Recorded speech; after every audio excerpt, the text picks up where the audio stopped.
మొన్ననే చెప్పుకున్నాం అంతరిక్ష రంగంలో కొత్త అడుగు పడింది. ఇంతవరకు ఇస్రో మాత్రమే మన శాటిలైట్స్ ప్రయోగిస్తది. అంతర్జాతీయంగా చూస్తే అమెరికాకి నాసా చేస్తది. నాసాతో పాటు అక్కడ ప్రైవేట్ వాటిని కూడా ప్రోత్సహించారు.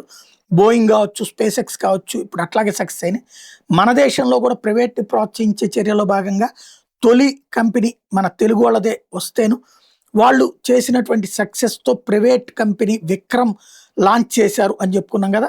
విక్రమ్ ఇప్పుడు ఫస్ట్ ట్రైల్‌లోనే తన మైల్ స్టోన్ చేరింది. స్కై రూట్ ఏరోస్పేస్ ఇందులో సక్సెస్ అయింది. ఆర్బిట్‌లో పర్ఫెక్ట్‌గా జేరింది వాళ్ళ శాటిలైట్ వచ్చి. ఇది వాస్తవంగా ప్రపంచంలో వీళ్ళే మొట్టమొదటి విజేతలు. ఎందుకంటే ఎలన్ మాస్క్‌కి సంబంధించినటువంటి స్పేస్ ఎక్స్ మొదటి ట్రిప్‌లో సక్సెస్ కాలేదు. 3 సార్లు ఫెయిల్ అయ్యాక నాలుగోసారి ఆర్బిట్‌లోకి ప్రవేశపెట్టగలిగారు. ఇప్పుడు అదే వీళ్ళొచ్చేటప్పటికి స్కై రూట్ వాళ్ళొచ్చేటప్పటికి ఫస్ట్ ట్రిప్పే సక్సెస్ అయ్యారు. ఇది మనోళ్ళ సరికొత్త రికార్డ్.